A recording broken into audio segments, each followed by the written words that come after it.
जरा सेल के साथ सेल रिटर्न भी दिया हुआ है, वो सवाल में हमारे पास रिटर्न नजर नहीं आया मुझे, और चैट बॉक्स भी सामने नहीं था, तो मैंने डायरेक्ट सेल लिख दिया था, सेल रिटर्न को माइनस नहीं किया था।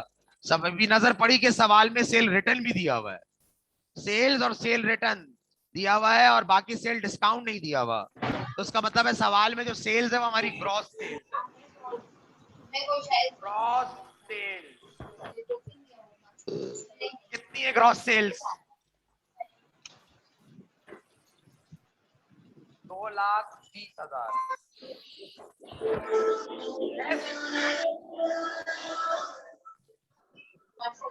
सेल्स रिटर्न,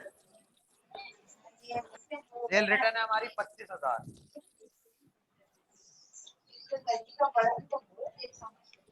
निकालो आंसर कितना आ गया नेट सेल्स। 1,95,000 आ रहा है।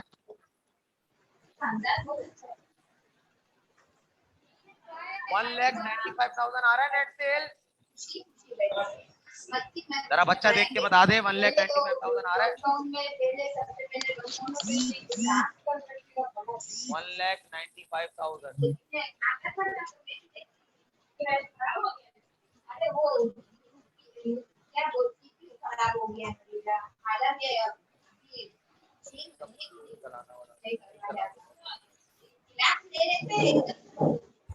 1,95,000 less cost of goods sold.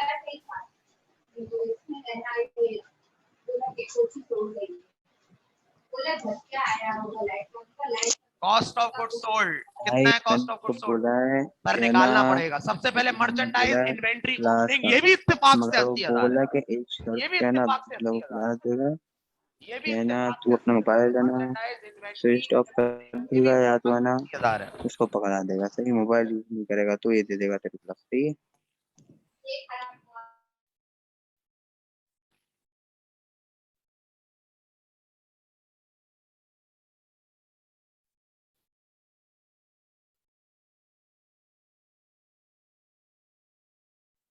कितनी है ओपनिंग? एड परचेजेस, क्या चेक करो परचेजेस के साथ कोई रिटर्न या डिस्काउंट है? परचेजेस का क्या परचेज रिटर्न या डिस्काउंट है? कोई नहीं है। कोई कैरेज या कार्टेज या फ्रेट ट्रांसपोर्टेशन है? नहीं है, सिर्फ परचेजेस है। देख लो। तो मुझे बताओ क्या नेट परचेज बनाने की जरूरत है या डायरेक्ट ऐड कर दूं परचेजेस को? सर डायरेक्ट ऐड करते हैं क्योंकि बनाने की जरूरत ही नहीं है। ऐड परचेजेस कितना है?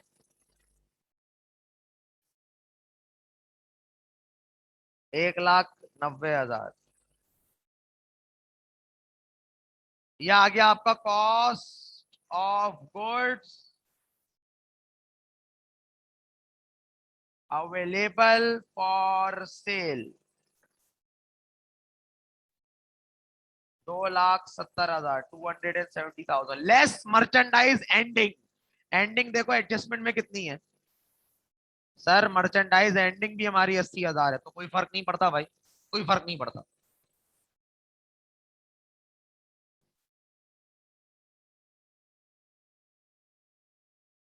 लेस करो कॉस्ट ऑफ गुड्स सोल्ड, कितना आ गया?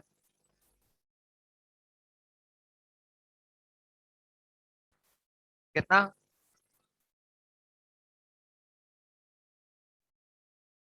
मजेदार सवाल है ये, मजेदार सवाल है ये, मजेदार। इसमें हमें लॉस हो रहा होगा, अदर इनकम ऐड करने के बाद प्रॉफिट हो जाएगा। मजेदार सवाल है ये, जबरदस्त, जबरदस्त सवाल है। इसमें अभी तक तो ग्रॉस प्रॉफिट आ रहा है 5,000 रुपए का, जब आप ऑपरेटिंग एक्सपेंस माइनस करेंगे इसमें से तो आपका लॉस आ जाएगा, लेकिन उस लॉस को अगर कवर कर गया आपका अदर इनकम वाला रेंट इनकम, तो फिर नेट प्रॉफिट होगा, वरना नेट लॉस हो जाएगा। क्लियर है? जरा वैरायटी सवाल भी तो करो, ऐसी थोड़ी सर ने चुनवा लिया। जरा वैरायटी सवाल करो ना थोड़ा। दिखने में तो सिंपल है, ये कैलकुलेशन से पता लगेगा क्या गेम है, कैलकुलेशन से पता लगेगा सर ये गेम क्या हो रहा है। हाँ भाई बताओ, क्रॉस प्रॉफिट कितना आ रहा है? 5,000।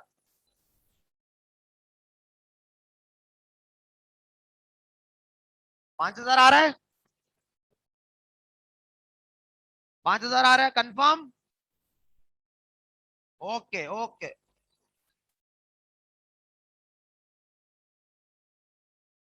अब मैं इनमें से लेस क्या करूंगा? ग्रॉस प्रॉफिट में से ऑपरेटिंग एक्सपेंसेस। प्यारा सवाल है ये, प्यारा। क्या पता अदर इनकम हमारे लॉस को बचा ले, हमें प्रॉफिट में ले आए। ऑपरेटिंग एक्सपेंस माइनस करने के बाद इदारे को लॉस होगा, देख लेना, लॉस होगा इसको, क्योंकि ग्रॉस प्रॉफिट 5,000 है, मजीद खर्चे माइनस करोगे तो आंसर तुम्हारा नेगेटिव में आएगा। नेगेटिव का मतलब यही होता है, लॉस। Less operating expenses. सबसे पहले ट्रायल बैलेंस से आना स्टार्ट कर दो। ट्रायल बैलेंस में सबसे पहले देखो कौन सा एक्सपेंस लिखा हुआ है, सैलरी एक्सपेंस, और उस पे एडजस्टमेंट भी लगी हुई है, उस पे एडजस्टमेंट भी लगी हुई है। एंट्री में देखो डेबिट हो रहा होगा। अबे यार ये वाली चीज तो पुरानी हो गई है तुम लोगों के लिए। सैलरी एक्सपेंस पहले कितना था ट्रायल बैलेंस में? देखो 30,000।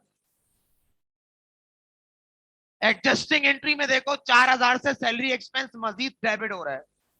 4,000 से सैलरी एक्सपेंस मजीद डेबिट हो रहा है। बोलो हो रहा है नहीं हो रहा? Debit debit plus.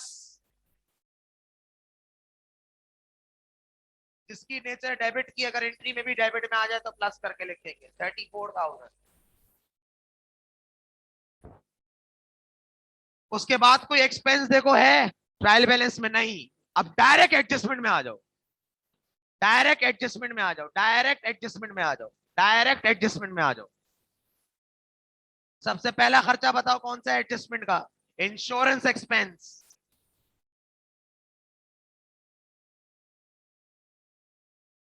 बहुत खतरनाक लॉस होने वाला है हमें। मुझे लगता है अदर इनकम भी नहीं बचा पाएगी हमें। मुझे लगता है अदर इनकम जो रेंट इनकम वाली है तुम्हारी एडजस्टिंग एंट्री में, वो भी नहीं बचा पाएगी शायद, शायद वो भी ना बचा पाए। इंश्योरेंस एक्सपेंस कितना है? 4,000। और बताओ बेडेड एक्सपेंस है? बेडेड एक्सपेंस है, जल्दी बताओ, बेडेड एक्सपेंस है? हाँ है सर, है। कितना है जरा बता दो। 600 रुपए।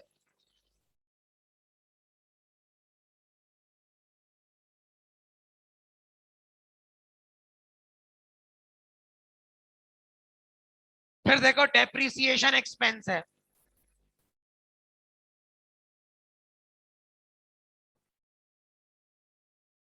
अगर आपको ये चीजें नहीं पता ना, क्या असेट है, क्या एक्सपेंस है, क्या लायबिलिटी, क्या रेवेन्यू और क्या ओनर इक्विटी है, तो आप कभी भी फाइनेंशियल स्टेटमेंट टैली नहीं कर सकते। पता होना चाहिए तुम्हें। 3,000 जमा करो, टोटल ऑपरेटिंग एक्सपेंस कितने हो गए? अब आप चेक करो, आपका ग्रॉस प्रॉफिट कम है और आपके अखराजात ज्यादा हैं, आपको लॉस हो जाएगा। लॉस हो जाएगा आपको, लेकिन ये लॉस नेट लॉस नहीं होगा। पता है क्यों नहीं होगा नेट लॉस? क्योंकि सवाल में अदर इनकम भी दी हुई है। मैंने बताया था जब सवाल में अदर इनकम दी हुई हो तो आप नेट नहीं लिखते, आप ऑपरेटिंग लॉस या ऑपरेटिंग प्रॉफिट लिखते, जब तक कि उसमें अदर इनकम ऐड ना हो जाए। जब तक के उसमें अदर इनकम ऐड ना हो जाए आपका आंसर नेट नहीं आता, वो ऑपरेटिंग होगा। क्या होगा? ऑपरेटिंग। ग्रॉस मत लिखना, ग्रॉस तो ये हो गया ना। ऑपरेटिंग लिखना है। क्या लिखना है? ऑपरेटिंग। पहले मुझे बताओ खर्चे कितने टोटल? खैर ये तो बात की बात है, पहले खर्चे बताओ। टोटल ऑपरेटिंग एक्सपेंसेस बताओ कितने?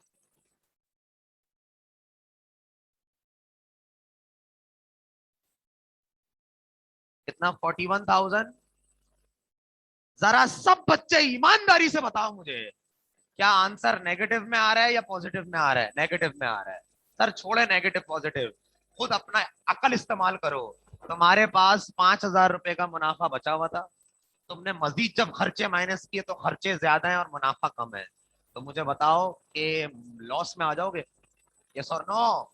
भाई जब तक माल के बिके हुए कीमत माइनस की, जब तक तुम प्रॉफिट में थे 5,000, लेकिन अब तुम नुकसान में आ गए क्योंकि जब तुमने देखा तुम्हारे खर्चे ज्यादा आ रहे हैं और तुम्हारा ग्रॉस प्रॉफिट कम आ रहा है, तो तुम्हारा इदारा लॉस में आ गया। लेकिन ये लॉस नेट लॉस नहीं कहलाएगा। सर क्यों? क्योंकि काफ हटा दो यूं, रेंट इनकम भी तो दिया हुआ है। जब सेल्स के अलावा कोई अदर इनकम दी हुई होती है तो उसको आखिर में ऐड करते हैं, फिर जाके नेट आंसर आता है। तो अब देखो मैं कैलकुलेशन कैसे करूंगा, आंसर क्या आ रहा है, माइनस का 36,600 और मैं उसको बोलूंगा ऑपरेटिंग लॉस। क्या बोलूंगा, ऑपरेटिंग लॉस। कितना आ रहा है, माइनस में लिखना 36,600। अगर ये माइनस का साइन तुमने नहीं लगाया कबाड़ा हो जाएगा तुम्हारा एग्जाम में। अब मैं ऐड करूंगा इसमें, ऐड अदर इनकम। क्या पता अदर इनकम बचा ले, हमें प्रॉफिट में ले आए, लेकिन अदर इनकम की तो खुद नट बोल्ट टेढ़े हुए में। वो खुद 8,000 रुपए देख लो, वो 8,000 रुपए का मिला। हाँ, ये लॉस कम कर देगी हमारा मजीद, लेकिन ये हमें प्रॉफिट में नहीं लेकर आएगी, ये हमें प्रॉफिट में लेकर नहीं आएगी। ऐड अदर इनकम, और अदर इनकम में हमारी है रेंट इनकम, जो कि तुम देखो सिर्फ एडजस्टमेंट में लिखी हुई है। देखो जल्दी से, आनंद मत देखना, आनंद लाइबिलिटी होती है, लाइबिलिटी यहां पर आती है क्या बेवकूफ इंसान, लाइबिलिटी तो कहां आती है, बैलेंस शीट में आती है। बैलेंस शीट बना रहे हो क्या, आनंद मत देखना, रेंट इनकम देखो, ऐड कर दो। अब बताओ क्या आंसर आ रहा है। सर अभी भी लॉस आ रहा है, लेकिन इस लॉस को हम बोलेंगे नेट लॉस। और कितना आ रहा है नेट लॉस, जरा माइनस, कैलकुलेटर पे ऐसे लिखना, -36,600 प्लस 8,000, -36,800, सॉरी 36,600 प्लस 8,000, तो ये आ रहा है 28,600 माइनस में। ब्रैकेट लगा देता हूं, ब्रैकेट का मतलब माइनस होता है 28,600। ये आपकी बड़े मजेदार इनकम स्टेटमेंट थी जो लॉस वाली देखी आपने। एक लॉस की भी तो होनी चाहिए, लेकिन इसका लॉस बड़ा जबरदस्त निकला है। अदर इनकम ने भी साथ नहीं दिया यार, अदर इनकम ने भी साथ छोड़ दिया, अदर इनकम ने भी साथ छोड़ दिया। तूने साथ जो मेरा छोड़ा, जिंदगी मेरी बर्बाद हो गई। हाय, ये देखो ना क्या किया है, देखो हरकत क्या की है यार। ये रजा भाई, नहीं चल रही तुम्हारी कंपनी सही, रजा भाई तुम्हारी कंपनी नहीं चल रही सही, चेक कर लो, नुकसान में आ गया। ब्रैकेट का मतलब नेगेटिव होता है, सही है, ब्रैकेट लगाए माइनस लगाए एक बात है, लेकिन दोनों में से कोई एक लगा देना, दोनों मत लगा देना।